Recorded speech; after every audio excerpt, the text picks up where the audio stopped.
Ladies and gentlemen, boys and girls, cats and dogs, welcome to another episode of the 94 Feet Podcast. This is your boy, Big Zeke. I'm sitting here with my brothers, Andre in the building. What's good, bro? How you doing today? I'm doing all right. I'm also here with my brother, Kesey. What's good, people's 94 feet? How's it going? How y'all been doing? Hey, man, all is well, brother. Dre's in the building. Happy to be with my brothers, Zeke and Keese. Like a family reunion whenever we get together, right? Yeah. I guess you can call it that. Well, forget y'all too. All right. Forget y'all too. Anyways, so today we will be recording this on a Sunday. The All-Star game is in a couple hours. Did you guys get a chance to watch the draft? I did. I mean, there's no real losers when you're drafting superstars. So That's very, very true. It's very, both teams very were true. winners, I think, in my opinion. Yeah, I wouldn't say both teams are winning. I think LeBron James came out guns a-blazing, and Kevin Durant drafted like he hasn't done this before, and he hasn't. So, Kevin Durant drafted like he's Kevin Durant. That's what that is. What is that supposed to be? Exactly what I said. Kevin Durant drafted like he wants to be the guy to play with his teammates. Like, I'm loyal to my team. Like he didn't go play with Golden State after they put him out the finals. That's how he drafted. I'm going to pick Kyrie first because he's my teammate. I can't really be mad at that, though, because Giannis did the same thing. Remember when Middleton made it? He picked Chris Middleton as one of his reserves. I think he actually picked him first. Well, I think it's so that doesn't surprise me. I think it's only natural to pick your teammates. I think that the way, like, if Anthony Davis would have played, he'd have probably picked Anthony Davis. But unfortunately, Anthony Davis is not playing because of injury. But I think he would have picked Anthony Davis. But when you look at the roster that LeBron James has, it's him, Giannis, Curry, Luka, and then Joker. That's a pretty tough lineup compared to what Kevin Durant has. Was, like you said, it was Kyrie, Joel Embiid, Kawhi, and Beasley. And then on top of that, Joel Embiid is not going to play. Ben Simmons is not going to play. Like, these injuries, and they're not playing because of Corona, but the other injuries and stuff like that. Like, as I hear more and more about this All-Star, and we getting closer to it, even closer as far as like a couple hours away, it goes back to when they originally announced it. Like, why are we doing this? Like, why are we doing this? We can name All-Stars, but what is the point of playing this game? Like, what is the really point of playing this game? So are you guys looking forward to this? Man, I almost kind of forgot it was coming up for a minute, to be honest with you. I almost said, what All-Star game? Because, I mean, it's so spur of the moment. I didn't say about the NBA dropped the ball on this one, man. I just got to say that. I don't think they dropped the ball. I think that the other activities piling up on top of the All-Star game is what is really like turning the tide as far as looking forward to it, because the 3-point contest is looking very stacked. But other than that, it's not looking something that would be up to par. I mean, because like as far as the 3-point contest, like I said before, is you got Jaylen Brown, you got Steph Curry, you got Donovan Mitchell, you got Zach LaVine and Jason Tatum, and then now replacing Devin Booker, you got Mike Conley.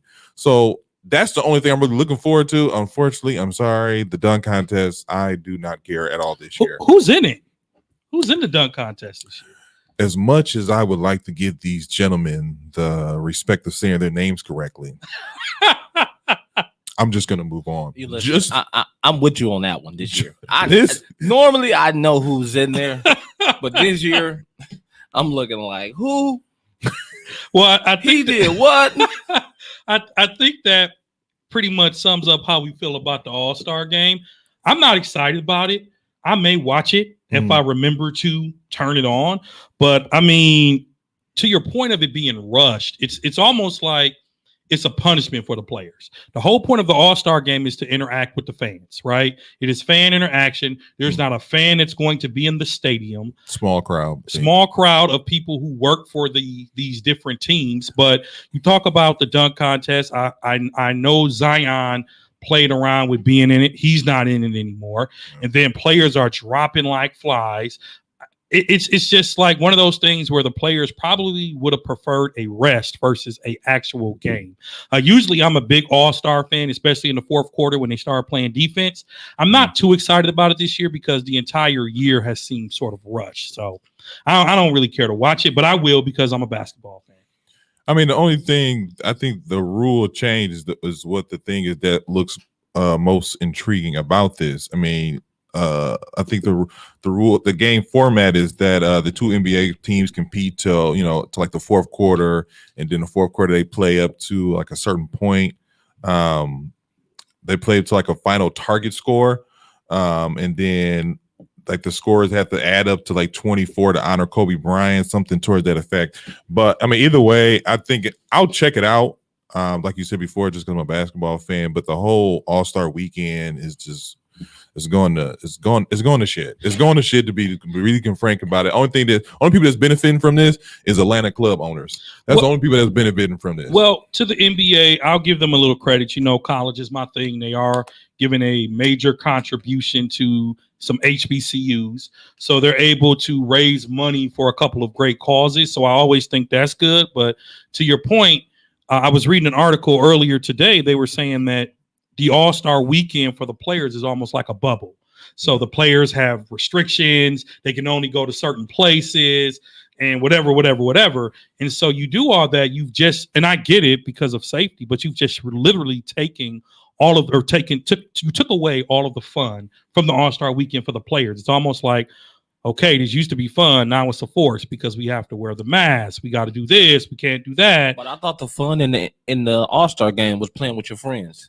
Yeah, that's what I thought the fun was for the players. Yeah, the other fun part stuff was for the fans. Agreed. Which is what's completely taken out the equation now. I mean, the fans are having fun because every time, you can't sit floor seat at the game. You can get VIP at Magic City. You can get them wings that they keep talking about. So, I'm sure that's going to be I've never had them wings before. You ain't never had them wings at Magic City? Them wings before. Man, I heard them wings is bussin'. Okay? Bussin'. I mean, enough for James Harden to spend $1 million, right? That's the same. Let me tell you something. If you're going to spend $1 million anywhere at any strip club, it's going to be Magic City. ATL in the house. Shout out to my man, Wing Lou. But again, to your point, Atlanta's even pushing back on people coming to the city. They can't stop that. They can't stop it, but they can set up a lot of challenging restrictions. But on that end, I'm happy for the city of Atlanta because businesses have hurt because of the pandemic, and people want to come and get sick and social distance and party. Let people do what they want to do. And if Atlanta eats off of this and there's some financial capital gained out of this, let it happen. But the All-Star game for the NBA, if it wasn't for their donations to these HBCUs, I probably wouldn't even care about it. Okay. Well, moving on. There has been a couple significant games this week. Not significant as far as I think it's significant as far as the standings go. I mean, because as the year has gone by, these races for first and second and third and fourth spot have been closing in until where it's just like one game apiece and one game here and so on and so forth. One of the games was the Los Angeles Lakers versus Phoenix Suns. That game ended with L for the Los Angeles Lakers, will put a smile on my face. Not that I'm hating on LeBron, but it did put a little smile on my face. And then typical nigga. And then the other game was the Philadelphia 76ers versus the Utah Jazz. This game was significant just because Philadelphia has been on a real tear in the East, and so is Utah. So seeing the top two teams out of each conference is always good to see. Philadelphia ended up winning the game in overtime, 131-123, and the common denominator in these two games was the ejections of Donovan Mitchell out of the Philadelphia game, and then Devin Booker out of the Los Angeles Lakers game. But besides that, you had Joel Embiid putting up real MVP numbers. He balling. And to put the cherry on top of his MVP numbers, they got the dub. Now with the Los Angeles game, LeBron did what he do, but the rest of the team seems not to show up, which means the common denominator the last 4 weeks. That seems about normal, LeBron gets his, other players don't show up. And guess who's held accountable for it? LeBron, because he's the leader. That's what you're supposed to do. LeBron can't shoot the shot for him. What you mean? Don't pass it. LeBron James can't trick the layup for him. Then don't pass it. This is a team game, man. This is a team game, but you ain't supposed to lose. You ain't supposed to lose. I ain't say you. Ain't nobody trying to lose. That was a wrong choice of words. Losses happen. You know what? We can get into. Are they still going to be in the playoffs? Yes. Yeah, 4th, 5th seed. Who?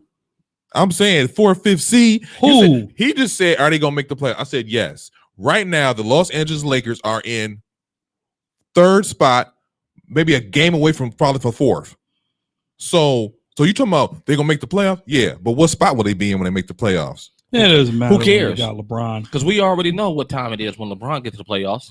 And then once Anthony Davis comes back, everybody's going to forget that the Lakers lost however many games in his absence. So for all of you anti-Laker and LeBron lovers, enjoy it because it won't last long. So it won't last. So long. what about Philadelphia? Let's take the spotlight off the King. As much as y'all want to put it on them, let's take it off of them and let's talk about the Philadelphia 76ers. Let's talk about Joel Embiid putting up 40 and 19. The Sixers are playing some great basketball. Okay. And we all know who got to take credit for that. Who? Doc. Come on, man. Coaching makes a difference. If you look at the culture of this team compared to the culture of that last year team, you can see the difference in the coaching and the standards that the coach is expecting from his players. And you can see they have a different level of respect for him because they're playing a lot harder. I will give you that. As far as you're right, the culture does change with the coaching. I think that I'll say that when it comes down to Philadelphia, they do have a different swagger, but the individual play of Joel Embiid is the thing that's really taking them over top. So who you think is motivating him to play the way he's playing? I think tired of losing and some good coaching. People can say all they want to say about Doc and what happened over there in LA. But we already know true. There's only one locker room in LA that run LA. Oh. The Lakers. Somehow this got back to the Lakers. It always comes back to the Lakers. I'm just saying Doc Rivers did a good job over there in LA. You cannot blame him for what they did. So you saying what you're saying is you can't blame him for what happened with the Clippers, but he can take credit for what is going on in Philadelphia. Yes. No, that is the most. It was because listen, it was a lot of issues in their locker room that caused the chemistry of their team to dwindle like that. That is the most lopsided argument I think you've ever made. So I'll honor you. Oh man, here we go again. I'll honor you if we win, but I'll slight you if we lose. That's basically what you just said. Doc Rivers had so many years in Cleveland to get it right. I'm sorry, and with the Clippers to get it right. He had so many years. He brought in Kawhi Leonard, right? Mm-hmm. He had Blake Griffin in his prime. He had Chris Paul in his prime. He had a number of superstars to get the job done. His coaching was a problem. Okay. Now, fast forward to these Philly years. They're a younger team. Philly's a way younger team than the Los Angeles Clippers. So younger players tend, that threw me off, but that was hilarious. Younger players tend to listen to their coaches, especially those that already have a championship. Doc is a championship coach. He played in the NBA, right? And so he has some knowledge of basketball. But back to why the Sixers are balling, Joel Embiid, who has snuck up, in my opinion, as an MVP. He's already been in the discussion, but now he's probably top 3 in the discussion based on just the stats he's put up this last period. Top 3? Top 3. He's probably in the top 3 discussion right now. Top 3. Because the other two are, Durant is hurt. So is he even still in the discussion? No. LeBron will always be in the discussion. Okay, whether we like it or not, Joker's in the discussion. Okay, and of course, my man Steph Curry's in the discussion, whether you like it or not. Okay. Yeah, and I don't like it. I know you don't, but the bottom line is Joel Embiid, the 76ers sit at number 1, barely. Barely. They're still number 1. They're number 1, but barely. But these are the Sixers that we know can ball in the regular season. But also they're in the East. So don't forget that. And they're playing East teams way more than they playing West teams. You got to remember that. But I don't disagree with that, Keith. But let's also remember that the Sixers play regular season ball. Or just like the Bucks. They had the league best record in the East. They did 2 years in a row. But they couldn't even get it past the second round. Getting past second round or the conference final. First of all, don't disrespect the Bucks. They got we'll wait till later in the podcast, but the disrespect is coming. And Most I'm rocking definitely. my Bucks hat today. Most but definitely. it's coming. Jesus. So get ready, Giannis. Jesus Christ. It's coming. But to answer your question, 76ers are playing some good basketball, but it's regular season ball. Play like you're playing now in the playoffs, and I'll take you serious. That's when I'll take Joel Embiid serious. If he putting up them numbers that he putting up right now, when playoff time come, and he ain't flopping, Joel Embiid can get my vote. You think he's a flopper? Well, he's king flopper. He's more than Marcus Smart? Yeah. Really? Yeah. Okay. And that's why I like that the NBA is cracking down on that. They're starting to give him technical fouls for that flopping now. Well, because King James is a pretty good flopper, too. Well. What? Anyway. Come on now. I'm a LeBron guy, but we got to call a flop a flop. I mean, he's a flopper, too. I mean, speaking of flopping and these questionable calls, we've had this season has been full of questionable calls from the refereeing staff. Actually, from the last 2 weeks, we've had questionable calls from about Giannis with the mean mug. He got a technical for that. We've had a technical against that. I can't think of his name. The guy who plays for the Lakers, the reigning sixth man of the year so far. From last year, he got a call for saying "and one." He got a technical call for that. And then like the Lakers game, Devin Booker was ejected. Yep. That right there, it hurt him, but it didn't hurt him because I thought when he got kicked out, that's when the Lakers were going to make their move. They didn't. And then on top of that, going back to the Philadelphia game, Donovan Mitchell is the one who got put out. So is this one of them things where it's hard to really say what's a bad call, what's a good call, because we're not on the floor, we're being objective here. But what do you guys think about that? So let's just back it up a little bit. Devin Booker's ejection actually came after he was using profanity. Right. And I get it. In the game of basketball, you are very much into your sport. You are very much emotional. Basketball is an emotional sport. I mean, think about us as podcasters and sports folks. We are emotional just talking about a game that we don't play. And so I think with Devin Booker's ejection, I don't agree with it, but the NBA has set a precedence in terms of how you treat officials, right? They are not big fans of verbal abuse. How far is, but I understand that. I understand that completely. But because if this continues into the next second half of the season, then we go into the playoffs. If a referee feels a certain way in playoff time, this could cost a game. This could cost a player, the team, not only that game but the series. So this, like you said, this is an emotional game.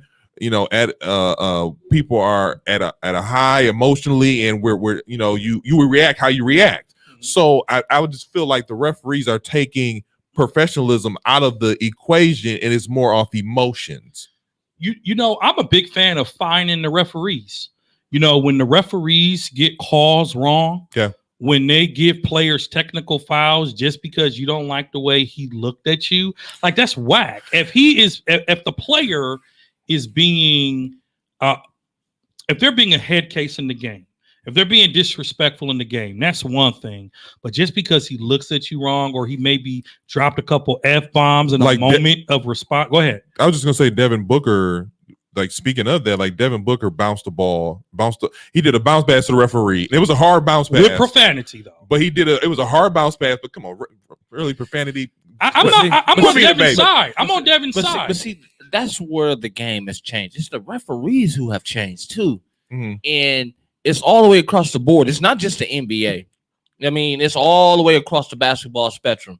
Even watching my nephew play basketball, the refs have changed from when I was growing up to how they are now. They're so offended by everything that you say. Like there's been hecklers in the crowds since the league has been around. So I don't understand why they take it so personal when a player is getting upset. These games mean a lot to these players, and they have to realize how much these games mean to these players and stop trying to dictate what the outcome of these games are going to be.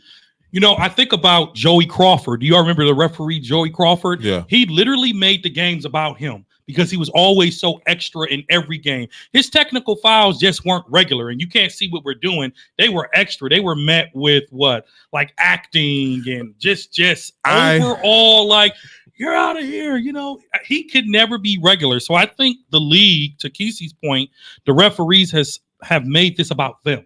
Oh, you're going to know who I am. You're going to know that Isaiah freaking Moore gave LeBron James a technical foul. You're going to know that Andre Xavier Douglas gave Giannis a technical foul. And so the referees, believe it or not, they like to be the talk of stuff too. Because when is the last time sportscasters, podcasters have talked about the referees' impacts on games? That is a new era thing with these referees who are overly sensitive, overly emotional. But again, at the same time, would we want someone to verbally abuse us? So I'm glad you went there because if I'm a referee, that's one thing. But I'm also a grown ass man. So you think you're gonna be cussing at me? You got another motherfucking thing coming because I wish you would say some shit to me and I got the ball in my hand. Technical foul. Get the fuck out of my house.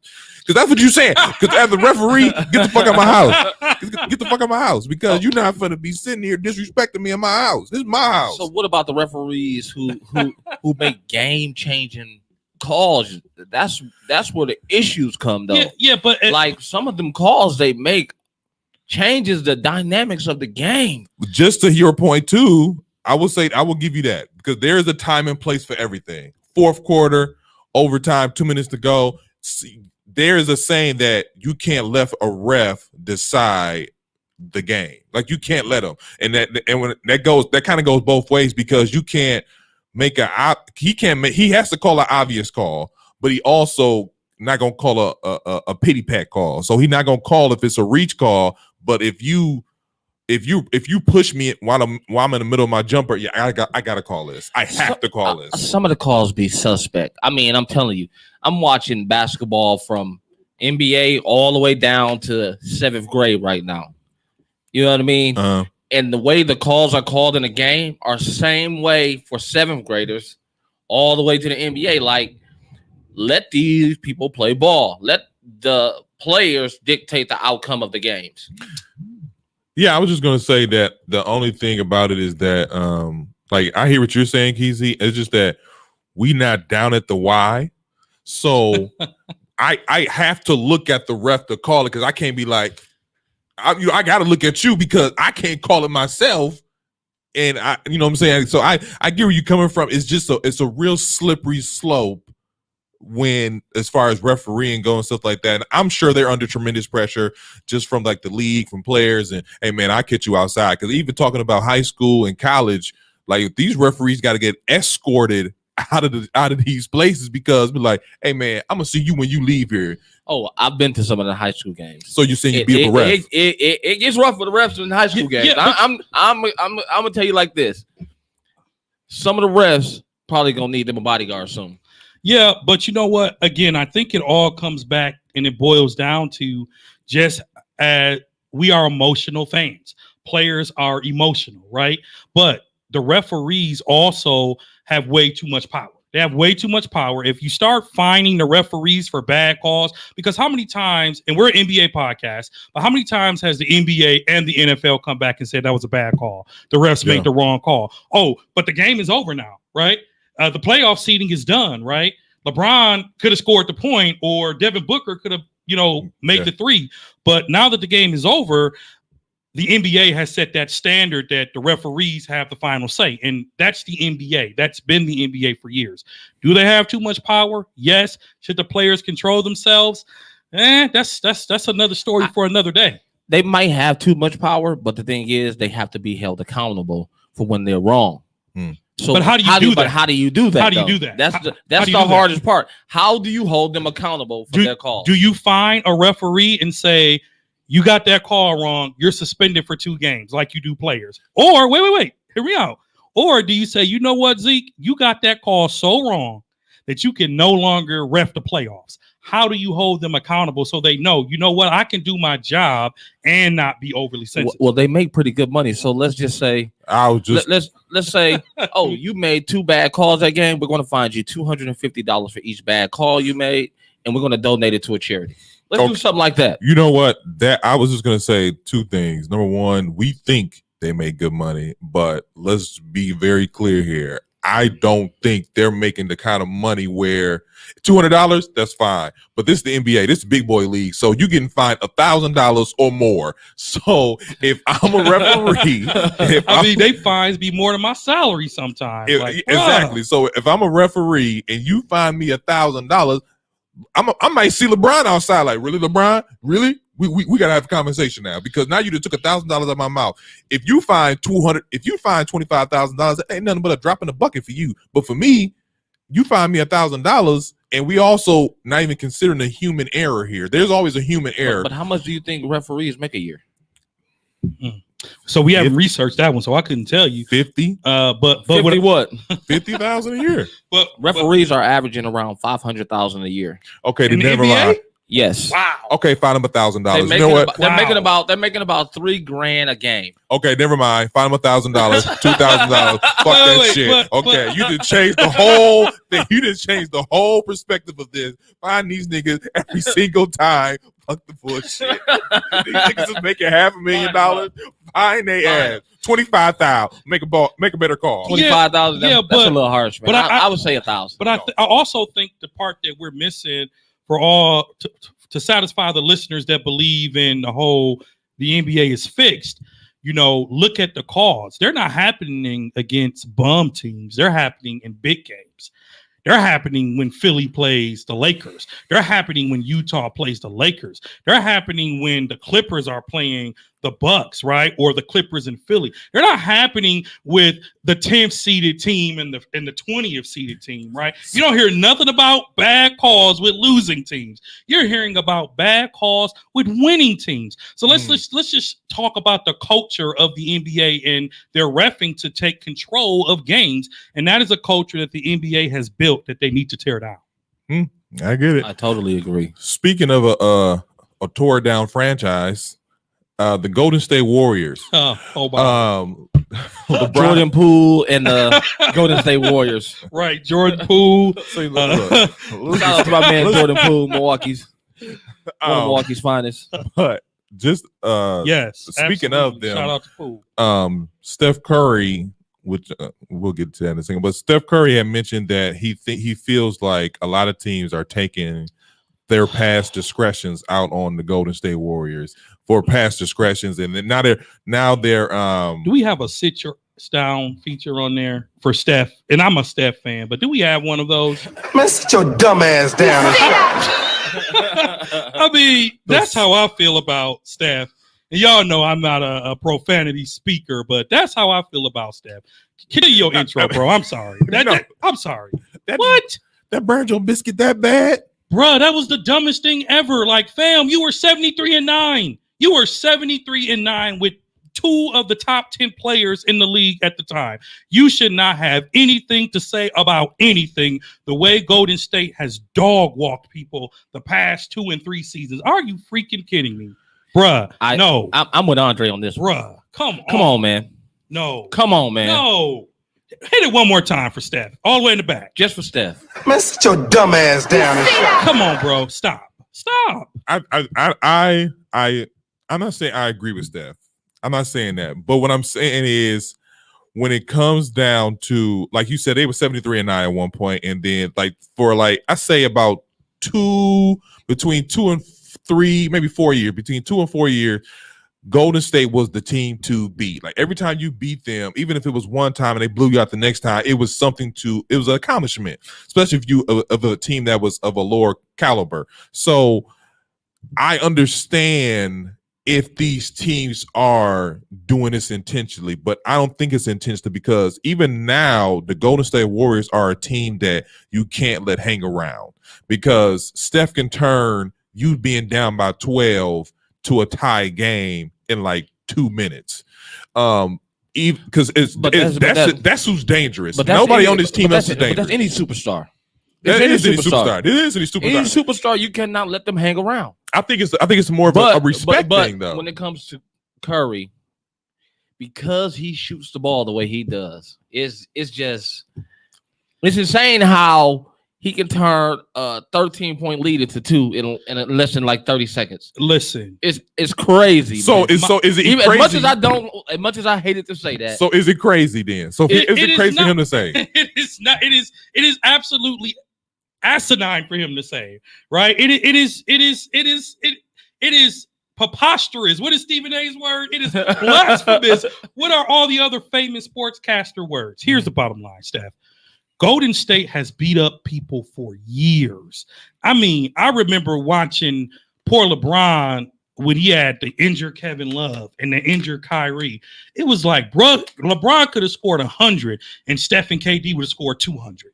Steph Curry can be down 30 points and be up 30 points in the same quarter. So if I'm a coach, because it's Steph Curry, bring all the shots. LeBron plays all 48 minutes. If you're up by 20, LeBron still plays. Beat them down because with Steph in the game, you always have a chance. I mean, what's your take? How do you feel? I have the exact same take because the way I will say this: if you're up by 20 with 5 minutes to go, think about it. Just think about it.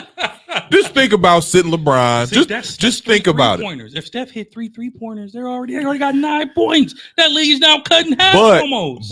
But he got a whole defense. So that's the caveat. So what was the content of his speech? Was the content because like it's getting out of hand? So like bench your players. Like what was the context? So the context was LeBron James. The Lakers play Golden State Warriors, and for some oddball reason.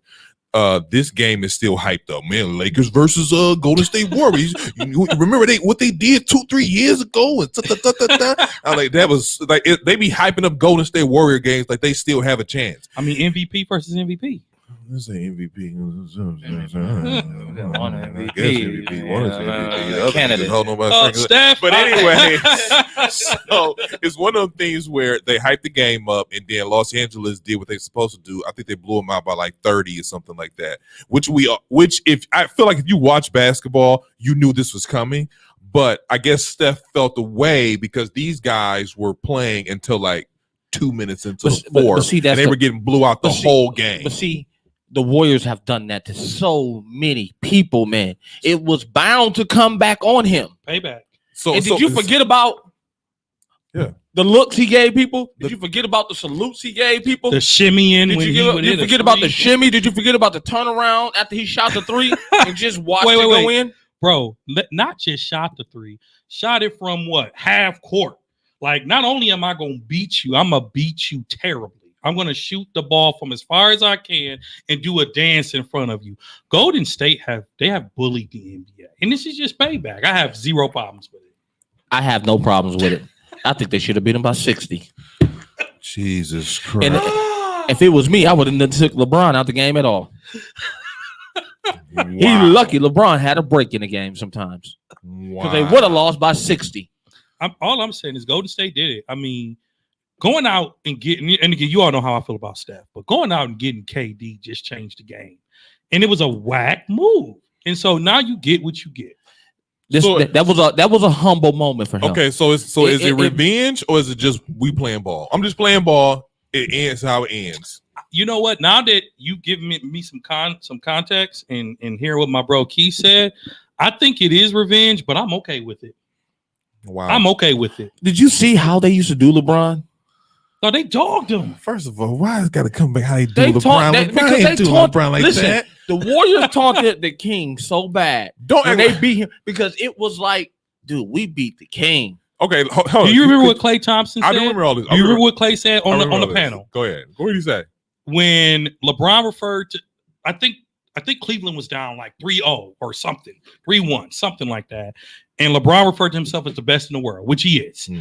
Klay Thompson, after they went and beat the Cavs, do y'all remember? He got on the thing and said, yeah, I'm playing with the best player in the world sitting right next to me, Steph Curry. That's just boosting your teammate up. No, that's responding to LeBron after he said he was the best player in the world. That was basically saying, Klay was basically saying, not only did we just whoop your ass, right?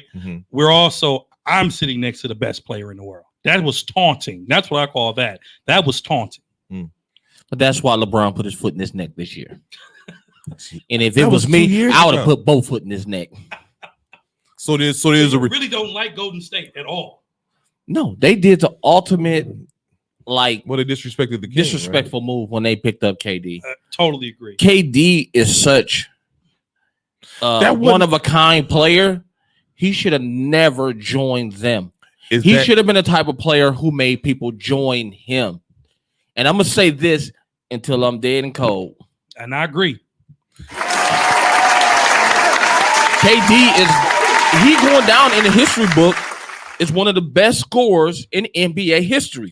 Is that okay? Playing next to the greatest 3-point He can go. He's just like LeBron James. He can go to any team in the NBA, and they're considered contenders. Okay, let me just ask this question then. Is that on KD and his personality, or is that on Golden State? I think it's on both, because didn't they kind of recruit him? They recruited KD. Everybody was trying after to recruit LeBron KD. And Irvin put their foot in their neck that series. Yeah, everybody was trying to recruit KD. As soon as I'm a Bucks fan, as soon as Irvin hit that step to the side 3 on Curry knew in his mind, I got to go get KD, because there's no way I am going to be able to guard Kyrie Irving in a series again. In fact, to your point, if you look at some of the behind-the-scene tapes 2 years ago, they showed Kyrie and KD on separate teams at the All-Star game talking about linking up to join together. I think that was more about LeBron than it was about Steph Curry. Yeah, another story for another day. Another story for another day. But speaking of Curry tape. Sheesh. Speaking of a dominant team going from I don't want to say a bad team, but a semi-par team. Who is your most surprising team this year, and also who is your most disappointing team this year? Because we're at that halfway point, and we're trying to, it's time to figure these teams out and see who's up there, who's the upper echelon, who's the bottom, who's going to make the playoffs, who's barely going to make it. This year they're doing a tournament to get that last spot in the playoffs. Oh, really? Yeah. So it's one of those things where who is and plus a lot of trades are talking about that. That's going to end on the 25th of March. So it's that time of the year where we can talk about who is like I said before, who's up there and who's not. So who's your most surprising team, most disappointing team? And kick it to you first, Dre. So my most surprising team is, I'm not going to lie, it's the Utah Jazz. Is your who? It's the Utah Jazz. For your most surprising? They're my most surprising team. I did not expect for us to start the All-Star break. I did not expect for us to start the All-Star break with the Utah Jazz as number 1 seed. And I still don't take them serious in the playoffs, but you really don't. I really wasn't surprised by the way they played. You know what I mean? Really? They've been playing together for a while. You think about that core. Are you surprised by the spot though? I'm not. Bruh, really? They are number 1. Like Conley, automatically, I already knew Conley was a good player. Mm-hmm. With Donovan Mitchell, a rising star, a superstar in the making. You got Rudy, defensive player of the year, overpaid, cry baby, COVID spreader, and I like Joe, and I like Clarkson. They got a solid core that they can play with, and that's what's getting them wins. They have been playing together, and it's time for that gelling to click. It was time. So who's your most we'll go around the room. Who's your most surprising team, Keezy? The most surprising team to me right now I'm going to have to say the Knicks. Woo! That's a good one. That's a good one, bro. I'm very surprised by the roster that they have. They're in 5th place right now. Nobody expected the Knicks to be in 5th place this year. I didn't expect them to. Nobody even expected them to be in the top 10. I didn't expect them to win 15 games. Going back to me, that's my team too. Because really, just because like Kesey said, for Julius Randle to go from he was on the to be a journeyman. That's what his. Like that's where we were looking at Julius after he went from LA because he played with Kobe and this was his rookie year. And then I wasn't high on him when he came into the league, but he's developing into this all around guy, this veteran. And then they picked up Derrick Rose. They got I can't think of the name right now. Tom Thibodeau. Tom Thibodeau. Yeah, that guy. Mm-hmm. So they picked up Derrick Rose and like all the moves he's making, he's got New York and plus Julius Randle's an all-star for the first time. So he's got all these pieces. They were in like a rebuilding stage. And that's the thing. They're young. And they're young, but not too old. But they're not too old. Not too young. Yeah. And they're rising. They're rising players. Robinson, hats off to him. He's doing pretty good this year. Way better than I expected him to do. The guy from last year who came from Duke, who got drafted, I can't think of his name. RJ Barrett. He's having a better year. He's having a good year. So let's not call it good. Let's call it better. He's still a little. Well, he's still a little underperformed. It's a learning process. Everybody can't adjust to that league speed. The league speed goes to another level. But he's not causing them losses. I'll say that. He's not causing them losses. He's not harming them. And then for them to like I said before, they were in a rebuilding stage. Like they had like one of the higher draft picks. The guy that the rookie's actually going to be in the dunk contest. I don't know his name. To be honest with you, it doesn't matter. But the point is that he like the New York Knicks has been a team that's really been surprising to not for me, Keys, and a lot of other people. Like, man, the New York Knicks is something to talk about. And they can be dangerous in the playoffs if they keep this up. The way they're playing. I was actually going to ask you both that. Do you trust them to have a playoff run? Now, we're at the midpoint, right? We're at the midpoint. They're in the 5th seed. Okay. There's probably 40 games left or less, a few less. Do you trust them to stay in the 5th seed and make a run for the playoffs? I think they'll make the playoffs. I don't think they'll stay in that 5 seed just off the strength of how the league is about runs. And you're going to have ups and you're going to have downs. And in the 5 seed, they can either go up or they can go down. And I can see them going down to maybe a couple spots, but I see them making the playoffs this year. I see them making the playoffs, and I see them finishing the lowest 6th seed. And I also, you know what? Wow. I see if they make – I'll say this: if they make the 6th seed, oh man, this hurts my feelings. But I'm gonna say it anyway. I see them making the 6th seed. I see Milwaukee playing the 3rd seed. I see them beating Milwaukee or getting close.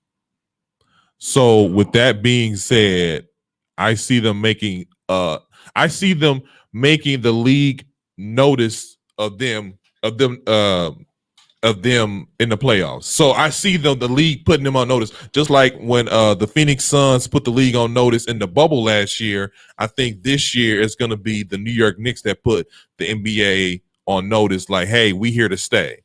I don't see them beating anybody in the playoffs. To be honest with you, man, I'm just surprised. I'm just surprised that they're even in the top 5. I don't see them making it. You don't see them making it? I don't. Go ahead. I most definitely do not see them beating the Bucks. So keep in mind, this is who is below the Knicks right now: the Miami Heat, the Charlotte Hornets, the Raptors, the Bulls, the Wizards. Those are probably the 5 that I would say can make a run for the playoffs. What about the Hawks? The Hawks are number 11. You know, but you know they're it's only like a 3 or 4 game difference in the 12 all the way to the 6th spot. I mean, I get it, but I just think once again, I think we are again being overly confident in a team that surprised us. Like the Knicks, fam. Y'all picked the Knicks. Not only did I pick the Knicks, and here's the caveat for the Knicks. I like it though. Here's the caveat for the Knicks, and that's what's gonna keep them in this 5th, 6th seed. They're healthy and they stay healthy. All those teams, they're big too. All those teams you just talked about that's under them, either they're too young or they've had injuries, and that's what put them in their positions. Unfortunately, Miami, there was a fluke last year. Wow. They are really showing who they are this year. I don't think that's fair. Jimmy Butler, Jimmy Butler and Duncan Robertson and Tyler Hero. Shout out to Milwaukee.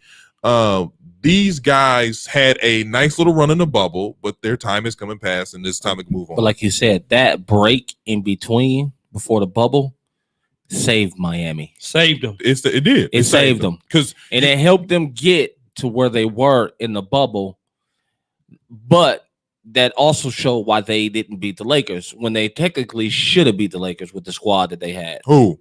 Miami? Yes. Miami had them coming as they stepped on the court. No. I mean, I'm not saying that they should have, but I'm saying like what people expected. I didn't expect them. No, I thought a sweep. I thought a sweep. I thought they were lucky to beat the Bucks. I didn't think they were lucky to beat the Bucks, but I knew that they should have probably got swept by the Lakers. Yeah. Okay. I mean, Miami won. Did they win 1 or 2? I don't remember what it was. 2. Whatever it was. They won 2. It was fluky. It was fluky. It was Jimmy Butler. It was That's fluky. what. But Jimmy Butler had a lot to say. But boy, when it came to playing against the King, oh man, he got shut down. You should have seen his face. He got shut down. Did you see his face after he got his shot blocked? He like, woo. Somebody pass me a beer. I mean, the thing about this nigga's tired. but Jimmy Butler, you know how when you get how the old man get done cutting the grass and he be sitting there like, whoo, somebody pass me a beer. I'm tired of cutting this grass. That's how Jimmy was like, whoo, tired. Somebody give me a 40 ounce or something. Well, that's gonna happen when you play he had to play every single minute, but that's another story for another day. But so back to you, Dre. What is your most disappointing team this year? Ooh, easy for me, the Milwaukee Bucks. And I'm going to say the Milwaukee Bucks at the 3 seed. Yes, I know.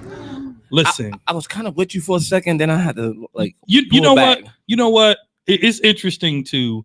Let me take that back. Can I take that back? I'm going to take that back. You said it. I said it, but I'm going to recant my statement like everybody else does and act like I never said it. As a Milwaukee Bucks fan, I feel like I'm being a little too hard on them. So I'm going to take them off the table for now because they are still the 3rd seed. So I'm going to take them off. But here's the thing. No, the reason I don't want you to take that back because I want you to stand on what you said because you have valid reasons. I do, but I don't think that they have disappointed me as much as this next team has disappointed me. Okay, go ahead. Continue then. The Los Angeles Clippers. Ooh. I am very disappointed in the Los Angeles Clippers. They're still a 4 seed. They're a 4th seed, but a 4th seed with the star power of a 1 seed. Okay. Everybody's always talking. Thank you. I appreciate that. Everybody's always talking about how Kawhi Leonard is the 2nd or 3rd best player in the NBA. How the Claw can lock up LeBron James. How the Claw will bring a championship to the Los Angeles area. And how now Staples Center is the house that Kawhi built. I guess I missed all that. Because it's not happening. And they got rid of Doc Rivers, as we mentioned earlier, because Doc couldn't deliver them to a championship. Doc had years. Kawhi Leonard and the Clippers are overrated. They're going to bust that team up. And if you put Kawhi against LeBron and AD, I'm taking LeBron and AD every time, twice on Sunday. So the Clippers are the biggest disappointment to me, even as a 4th seed, because they should be a 1 seed. But that just goes to show the Clippers history shows that they have been overrated for quite some time, man. Those rosters that you keep looking at that the Clippers had were all overrated rosters. I will give you that. The Clippers have had some teams where championship. Because even when they had Blake, championship, they should have won last year. Even when they had Blake, Jordan, and CP. Yeah. Everybody thought they were supposed to win. I did. Why? I did. What does Blake do besides dunk? Get up off of him, man. Blake was a walking double-double. I think you tripped. A 20 and 15 double-double. But the game was changing then. Big men were stepping out shooting threes. He just started shooting threes over the last 3 years. The Clippers were putting everybody on posters. No, that's about it. he put a few niggas on the poster with an L. With a loss, with a losing season. But if you think about their rosters though, bro, they were injured. CP, I don't know the last time bro played a full season. I'm not saying every playoffs. I mean, he played with Blake Griffin.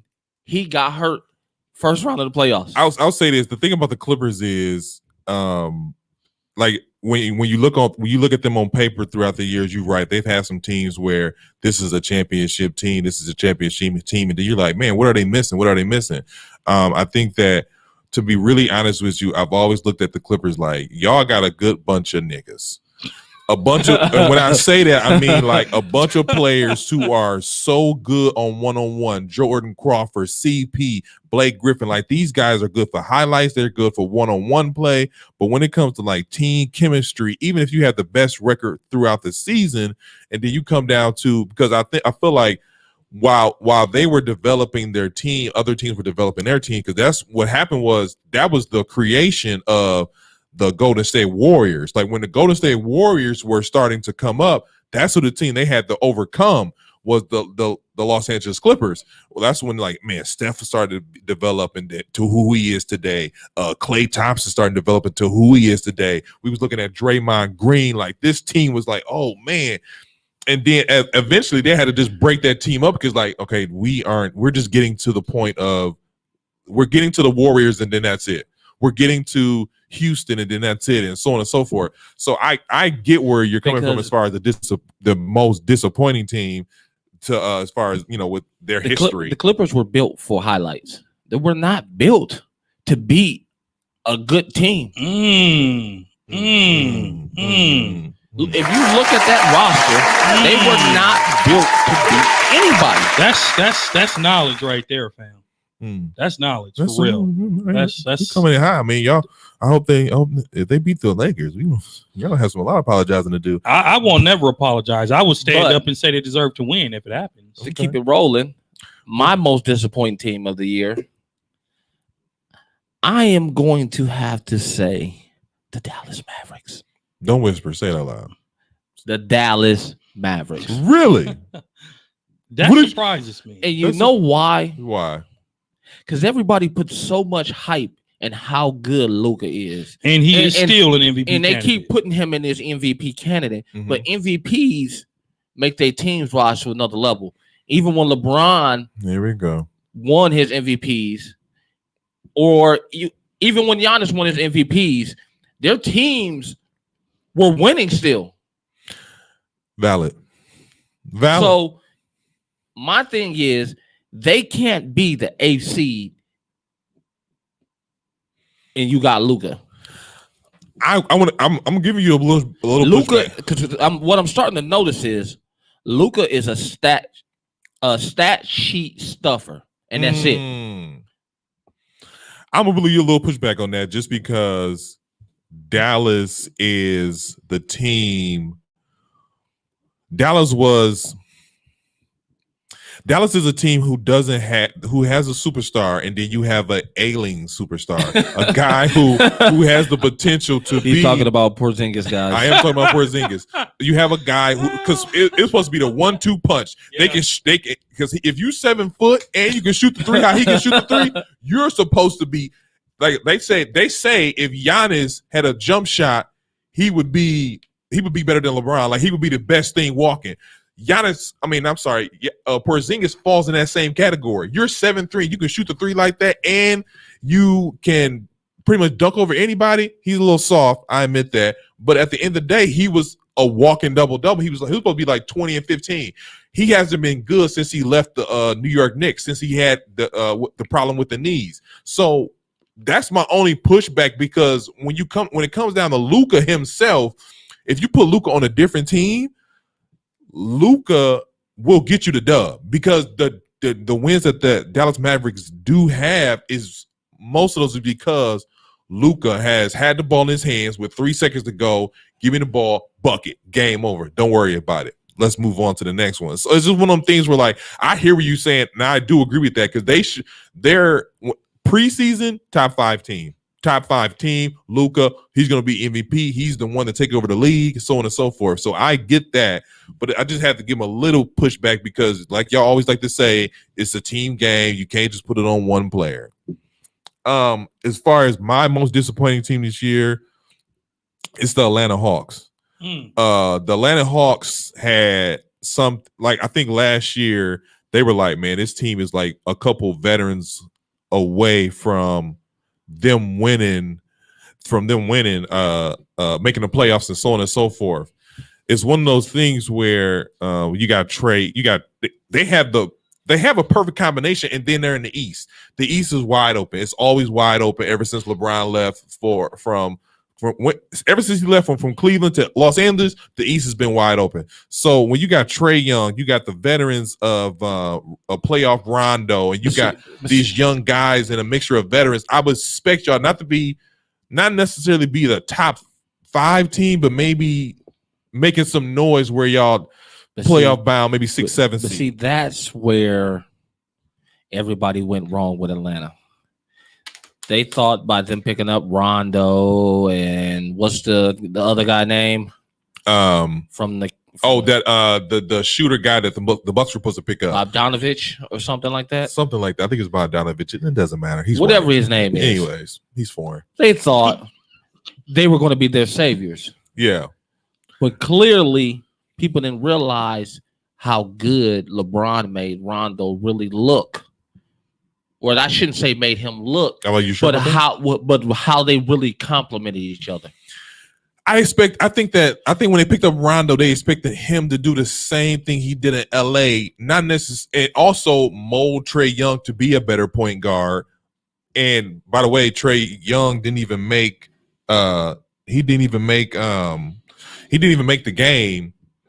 I'm sorry, he didn't make the All-Star team. So, but we agreed that was a snub. It was a snub. I just feel like Atlanta was a team that was, something to like kind of that was very like disappointing to me. It's kind of sad to see them in a position that they're in. They just fired their coach, and they probably won't make the playoffs abruptly too. Yeah, and it's one of the things where it's just kind of like sad and disappointing. I mean, we'll come back to this and we'll see how these teams end up doing, but going from teams to individual awards. What do you guys think about this? Because we've mentioned this a couple times. What do you guys think about the MVP race, Rookie of the Year, Defensive Player, and maybe the 6th Man and Coach of the Year? Who are you guys putting in these individual awards? Okay, so start with the first one, and we just do a round robin, or you want us to all go through? We'll just go around. We'll start with MVP, and then we'll go around. Okay. Go ahead. I'll start with Joel Embiid. I think he put up the 40 and 19. He's been consecutive all year. There is no we mentioned a couple times this episode alone that this person's in a race. This person's in a race. I think Joel Embiid is the guy who's been consecutively wielding his team to W's, and that's what really matters. Plus, they're the number 1 team in the league right now. Mm-hmm. Well, it's number 2 in the league, but number 1 in the East. Yeah.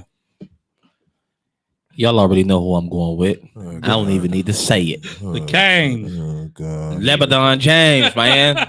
LeBron James. So you going with LeBron James, even though he ain't getting the dub for the team. He ain't getting the dubs. What? But my thing have they not been on losing streak? They lost a couple games. They lost some games, but that's normal. Okay, do this then. All right. You got Joel Embiid over there as your candidate, right? Yep. Take Ben Simmons now. Mm-hmm.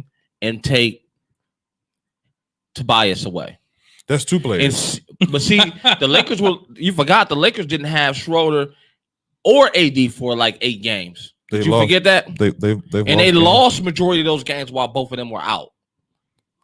So take away two of their top caliber players and see where Philly will be right now.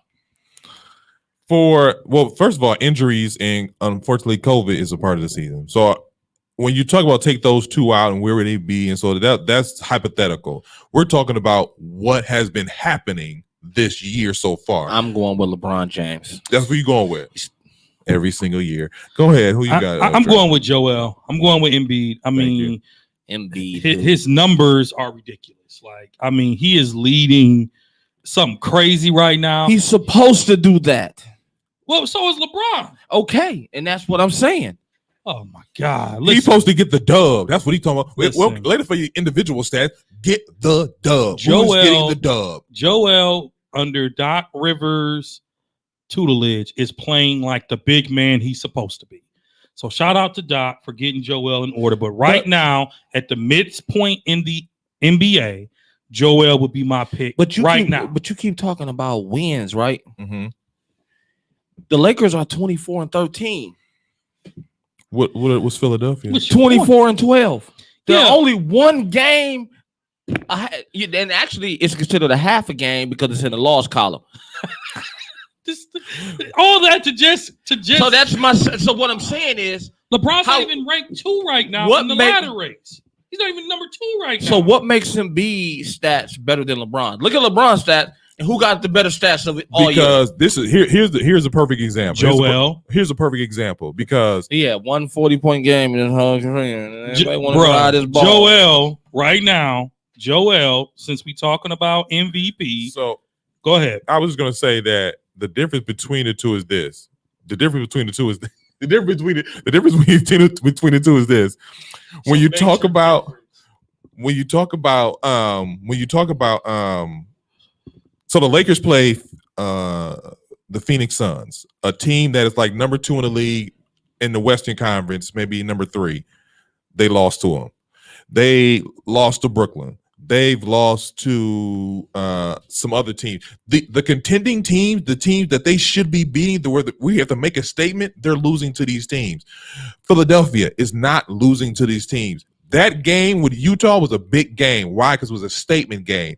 Those statement games, even though they're season games, are important games. So when you talk about LeBron and what he's done and stuff like that, I get that he's the GOAT. But when it comes down to these games and you making these statements, that's what it's about. That's why LeBron had 38 against or 28 or whatever against Phoenix Suns. Because like, hey, I'm trying to win this game because I know these are important games to let you know what's going on. We here to play. We here to ball. Kyrie know that. That's why he played against the Lakers like he did. He sure did, hurting everything. Exactly. Okay. But moving forward, rookie of the year. Let me start this off real quick. Easy. This is easy, and this I ain't say it hurts my heart. I'm surprised. LaMelo Ball is balling. I think we all 3 can agree on he's probably going to be rookie of the year because he went from on the bench to starting to damn near running the team by himself. Winning games. Gordon Hayward, who? So it's one of those things. It's one of those things where like I like I said, he's internet famous, and you know he's one of those guys who's like, man, how is his game going to transfer to the NBA? Just for all 3 of the Ball brothers, the way they shot the ball, the way they carried themselves, like how is this going to transfer over to the NBA? When it came down to his older brother, it didn't pan out very well, but unfortunately the youngest one is just balling out of control. Like there's not much else to say about it. Like he's like, if you ever play my player on NBA 2K, that's what he's doing right now. Like that's what he's doing right now. He's going from the bench to starting, barely getting drafted or the number 1 draft pick or whatever, and not going the traditional way about it. It's just like, it's to be really honest, it's really amazing to watch. I agree. LaMelo is the top runner for me too. And that's only because I was on Weissman for a minute first. I was too. But I seen he has kind of hitting that rookie wall. Yeah. And he's the one doing a little bit. So now here we are at LaMelo taking over. Yeah, that's very true. I agree with you both. Nothing more needs to be said. Ball. Yeah. So 6th man of the year. This one it's a lock in, but it's not a lock in. My lock in is Clarkson. I can't vote yet because there are too many good ones. I don't have a definite right now. You don't have a definite right now. I don't, man. Give me 3. I like Clarkson. I'm not gonna give you 3. I like Clarkson. I do. I think he is playing some serious ball. He is key to his team. But I think the 6 men of the year can go back and forth. And so I'm not 100% sold on that yet. Mm-hmm. So I can't wait to the end of the year that we do these awards. But I'll give Clarkson. I think Clarkson has solidified his role now in the league. It's that 6-man role. He is not, especially with Utah, the starter, and he fits in with them. They need somebody to come in and don't care about, I'm gonna shoot 10 times, and if I miss 7 of them, okay. But if I hit 9 of them, here we go. I'm rolling tonight. Yeah, like he should. That 40-point game he just had. Yeah, like he should be starting, but he is coming off the bench, and when he's coming off the bench, he's actually providing the energy, and he is putting in the effort to where you don't have to worry about him costing you the game. Okay. Another one to watch for me would be Gordon Dragic from Miami Heat. I think he's a watch. He's someone that's in the conversation. He is, but I don't know that he beats out Clarkson. It's hard to put him in that conversation just because we're used to him doing that, and it's not necessarily an improved because Dragic could start. He should start sometimes. Dragic is the most traveling guard I've ever seen in my life. He only gets what he gets because they let him travel. Well, it's like James if Harden you watch that, if I watched that series, that Lakers and Miami series over, he had got away with so many travels in that series. That's the only reason they stayed in there. Yeah, it's very true. It's very true. It's very true. So we're gonna wrap this up with the coach of the year. I'm gonna give it to Tom Thibodeau. I'm gonna give it to Doc Rivers. Doc Rivers has Philly playing like champions. If Doc Rivers can take them to the number 1 spot, Doc Rivers has this sold up. If he can take them to the championship, he can win coach of the year. I mean, we're talking about a lot of most improved players under coaches. We're talking a lot about that. We're talking a lot about how Philly has improved right through the years, and so Doc Rivers has improved Philly as a coach. So he's a coach of the year candidate. In my opinion, because Philly has played some great basketball, especially if they can finish number 1. So Doc Rivers. Really?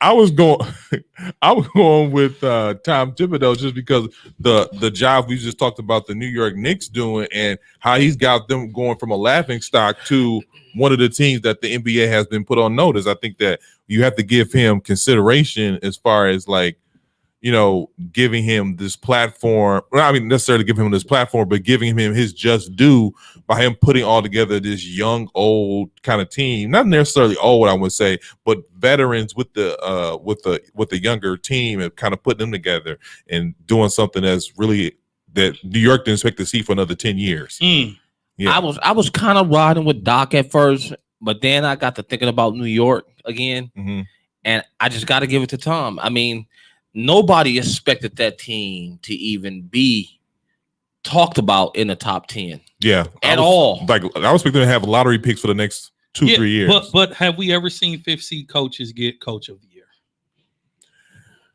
No. I want to say no. Exactly. But here's the difference, though. And I said this before. If they had a most improved coach, he probably would win. But